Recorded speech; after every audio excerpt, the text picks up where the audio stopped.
Today, we explore the important issue of KYC, or Know Your Customer. Welcome to Word on the Block, the series that takes a deeper dive into blockchain and the emerging technologies that shape our world at the intersection of business, politics, and economy. It's what we cover right here on Forkast.News. I'm Forkast.News Editor-in-Chief Angie Lau. Well, we're talking about one of the most critical issues in crypto and blockchain today, KYC, or Know Your Customer. Recent revelations from FinCEN files exposed over 200,000 suspicious financial transactions valued at over $2 trillion, but by some of the biggest banks in the world. And the cryptocurrency industry say they are finally being vindicated by these leaks, pointing to the faults in the existing banking system. Even so, the digital assets industry is far from perfect. In fact, a recent report by CipherTrace notes that over 50% of existing virtual asset service providers, or VASPs, have weak KYC protocols in place. And as we recently heard about the arrests at BitMEX, it could be a good time to secure KYC and identity verification solutions. So how is this all going to be achieved? Well, we've invited two guests who are at the forefront of this discussion right now. Charles Day is from Multi-Factor Identity Verification Service on Fido. Welcome. And Gunnar Jerv is the COO of First Digital Trust. Gentlemen, welcome to the show. Thanks for having me. Very good to be here. All right, Charles, Gunnar, tell us briefly about your firm's efforts and activities in KYC, in identification, in verification, authentication, all that good stuff. Gunnar, I'll start with you. So I think from our side, we come from a very traditional background, but we operate in an industry that's borderless, but it's defined by borders. And what happens is we have to, on a daily basis, we have to onboard clients from around the world. So the biggest question for us is, how do we assure the identity of our clients if they don't walk into your office or branch and you cannot look at their ID and match it with their face? How do we assure the identity and make sure that the person behind that computer is the person that they claim to be? That's the biggest question for us, and that's where we sort of crossed the paths with OnFido a few years ago. So OnFido is essentially a multi-factor ID verification service. So that service uses a combination of both government-issued ID documents. We support over 4,500 across 195 countries. And then we combine that government-issued ID document with a biometric with an individual's face. We do that so we can essentially determine whether the document's genuine, then determine whether the face and the individual is genuine, and then more importantly, make sure that the individual who is submitting that document is one and the same. They're the same person. And we do that for companies mostly at the point of registration, the onboarding, the KYC piece, but more and more we're starting to see companies reuse our suite of services to re-verify their customers on an ongoing basis at various different other touch points. So what do you think are the critical issues that faces all of us across the industry right now? And what are the unique ways that you're approaching the same problem? Gunnar? Well, I think the common denominator is that we're both in new industries. I think both companies are very committed to not letting any sort of rogue or criminal elements to interact with us or to use our services. And we're sort of fighting the same fight. I think this is sort of the right thing to do. And that's the main common denominator. On our side, we're more of a consumer in a way that we're putting what OnFido is building into action. But the ultimate goal is really, really actually the same. Charles? So I guess it can be improved by making it essentially more accurate and more reliable. So OnFido's service essentially uses a combination of, it's an AI and machine learning model combined with human specialists. The traditional method of doing KYC is typically a manual process. And there are, that process is fraught with errors and inconsistencies and things that essentially just don't make it reliable. There's, humans can have bad days. They can be, have incentives not to do KYC properly. So this is where technology, outsourcing it to a third party like Onfido, where we use a combination of both humans and AI, we can essentially provide a much better result, much more reliable way of identifying someone and making sure that these bad actors, this money laundering and so forth doesn't happen, essentially. And this is actually quite interesting. I remember reading a few months ago, they've actually done studies out there where they compare people identifying faces and machines identifying faces, and apparently AI and computers are better at recognizing and matching faces than humans these days. So that's just a glimpse of what's to come in terms of implementing AI technologies and all of that. And we're on our side, we're very excited about that. It goes back to the same fundamental issue is how do you make sure that the face on the document is the same that's, let's say, on a selfie. That's quite amazing. Okay, so we really talk about the future of application here as well when we talk about blockchain and cryptocurrency. And critical to this issue, as you know, is the unbanked, or how do you KYC people on the other side of this digital divide? Just for an example, we recently talked with Tim Draper. We recently talked to as well Uno Coin, an investment that he made in India. This is a huge Indian crypto exchange, the first in that country. But this is an example of how frustrating it can be for an entire nation to KYC its own people. So how do we ensure that this can be done easily? And how critical is it truly for people to be able to assert that this is who they are so that they can even participate in the financial system? Yeah, I think this is sort of a very fundamental issue. A lot of government actually, they keep track of their people and they KYC their people, in pretty much every country. When you have an ID card, you're in some sort of a government database. And I think this is where in the future there could be an overlap with blockchain. And I know companies that are already sort of doing something like this, where you take that identity and put it on a blockchain, and then you don't have to KYC yourself every time you open an account or do anything, and that can drastically increase, accessibility of banking services if we end up in the future like that. There's obviously issues with privacy and all of that, but I think that's sort of a thing. I think that innovation will come from the private sector. Because people distrust governments these days, and I think companies and private sector needs to step up to build something, and blockchain could well be the tool for that to make it borderless in a way.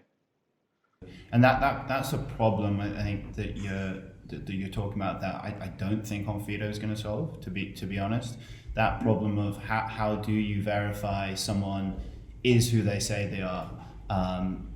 Without in a reliable way, without pinning it back to a government issued ID document. So Onfido pins it back to that because that's the best form of identifying someone at the moment. Then using their face to compare it and making sure they are one and the same. But if you're talking about the unbanked, a large part of the world where they don't have ID documents, this is a challenge. But there are, as I mentioned, that is probably quite a small area of the world. The majority of people have some form of identity, and our coverage specifically is wide, and our sort of mission statement is to make this accessible for everyone. So we do make sure that the software is able to verify almost every identity document type. And as a result, then that does include those people, those unbanked that you were talking about. I mean, it's an age-old problem, right? Modernity has allowed us to KYC with much more efficiency, much more accuracy. But look, even us in Asia, it used to be the chop, right? And then you would carry around your chop, and that would be your identity, or maybe it's your fingerprint. And now it's evolved to your signature, and now it's evolved to your face and the identity as it's tied to everything else. So how does the system need to be completely redefined, or is there another layer where technology can be that rule of thumb that allows us to participate in the way that we need to? It certainly needs to be changed and improved upon. I think the problem is that everyone is looking for one simple, solution, one silver bullet that would solve this problem. As you mentioned, there was various different ways in the past to identify someone: a signature, proof of address. These, as we see them now, are typically very poor ways of identifying someone because things have improved. But as it stands, what the technology we have in front of us, we are doing the best we can to identify someone. But even that, we're using, as I mentioned, a multi-factor approach to this, because there is no simple single way to identify someone. So I think that certainly it needs to be improved upon, and I think that companies like Onfido are certainly at the edge of getting it as good as it can possibly be. And I think the important thing is, it doesn't need to be perfect. It doesn't need to be absolutely without error, although that's the aim of Onfido. It just needs to be better than the manual process that it was replacing. That as Gunnar mentioned, technology improves upon what a human can do by a factor of, he didn't mention the figure, but the actual factor is a factor of 14. Better than identifying two faces. This is a comparison between passport control people and AI. So it's not perfect, but it's certainly the best solution we have at the moment. And I think also on our side, we come from, as I mentioned, very regulated space, and we always have to follow the guidelines of regulators, and we have to follow the laws. Where we would like to see more innovation is regulators being more open-minded when it comes to identification and how that relates to KYC. Hong Kong, we're quite fortunate. The regulators in Hong Kong are already quite open-minded, but in some different countries, they still take, 2 forms of ID and, 2 proof of address copies and all of that. And it really, statistically, it doesn't do anything. The fact that you're collecting a lot of data, doesn't mean that you actually verified it. So it's more about the substance of it rather than the function of doing it. And I think regulators worldwide need to sort of critically look at what technology is out there. There's iPhones are using face scans, there's like fingerprint readers, there's a million ways of identifying people. But we sort of need to bring that into the traditional financial world, and in any case where assured identity is required, essentially. I mean, one of the biggest criticisms of the rising trend in DeFi right now and all these crypto exchanges is that factor of anonymity. And there's a perception that, of course, the KYC is really poor, that people can remain anonymous and disappear without a trace. Where do you think that KYC should be within the innovation space, within DeFi, within crypto as this industry evolves? And do you think that that is important? Yes, I think so. No financial system can exist without the level of trust. And DeFi is a huge experiment right now. All the DeFi platforms, they pretty much do very little KYC, or if any at all. In a long term, this is not sustainable. And the biggest risk there is reputational risks. Essentially, right now, we see a lot of hype around DeFi platforms. But I foresee that we will see some bad news coming in the next months or years. And if the platforms cannot provide trust to their clients, whether it's on making sure that they don't have bad actors on their platforms, those platforms will fall into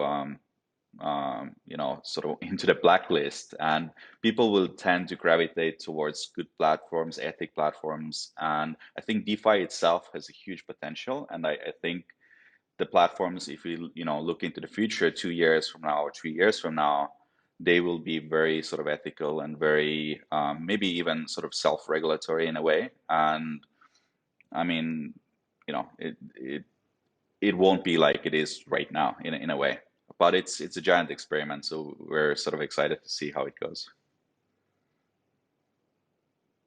That obviously anonymity is why crypto gained so much traction in the early days. But as more legitimate people come on board and want to invest and want to sort of be part of this growing space, I think that if the companies that are supporting them, if they also want to evolve and and be considered alongside some of the biggest legitimate players in the world, then they need to take the same sort of precautions to make sure that money laundering and bad actors are not part of their pool of customers.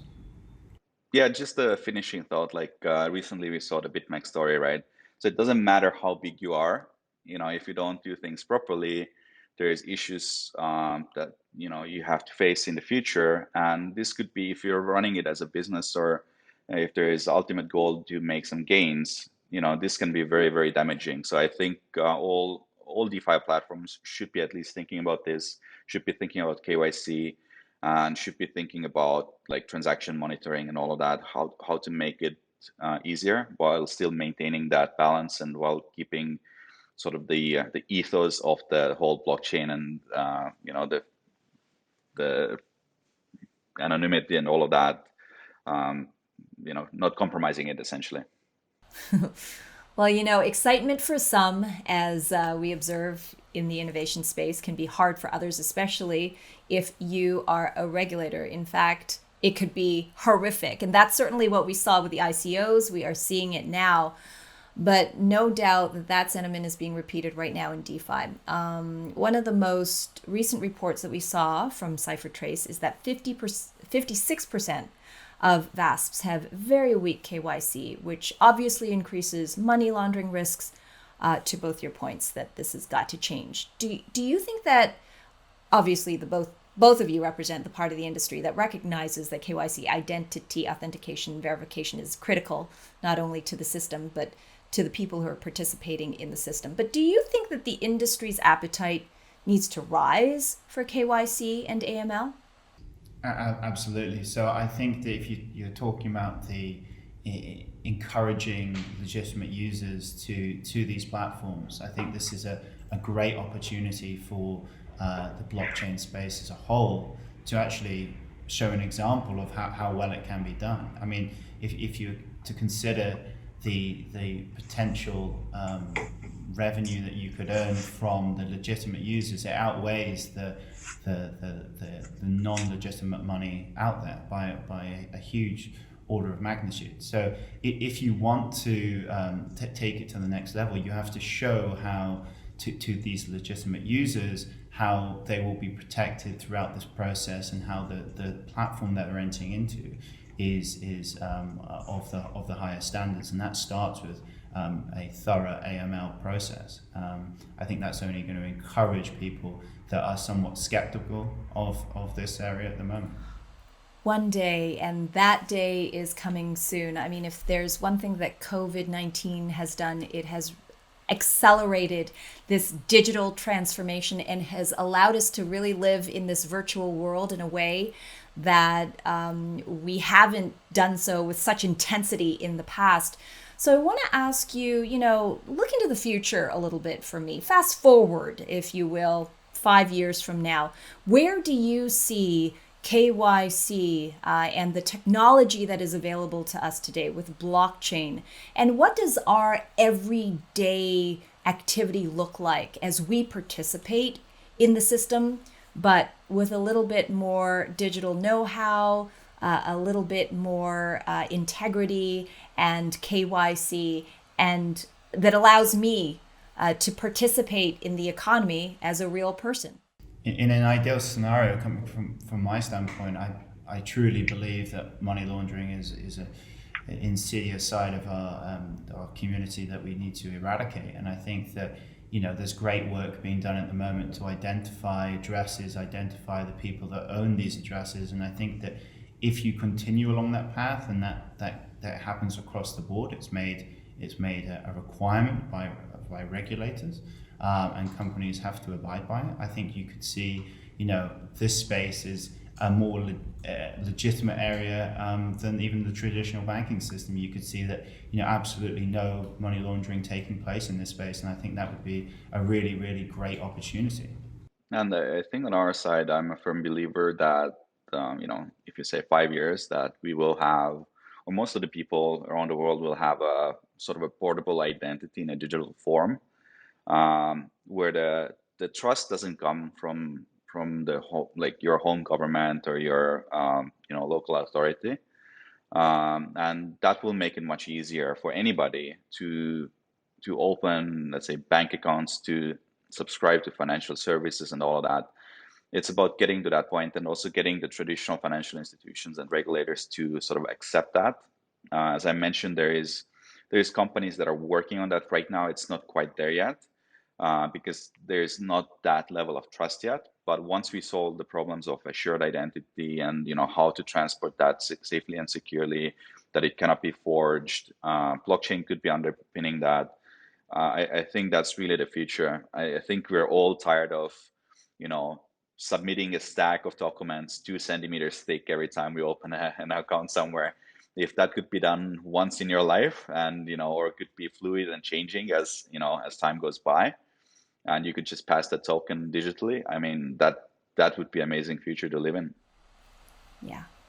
I mean, that would be an amazing future. It would be really critical for so many people who are still, off the grid a little bit and might not have all those documents in place, and how to overcome the kind of bureaucratic obstacles that are often placed in our way simply to do a financial transaction. So, Gunnar, Charles, thanks for opening up our eyes a little bit into the future and the importance of KYC and the innovations that you're both doing in this space. Charles from OnVidoo and Gunnar from First Digital Trust, I want to thank you both for joining us on this Word on the Block episode today. And thank you all for joining us on this latest episode. I'm Forkast.News Editor-in-Chief Angie Lau. Until the next time. Thanks, guys. Okay. All right, thanks.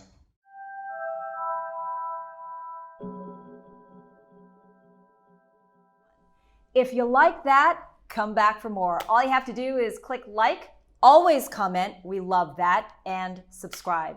And don't forget to watch the next one.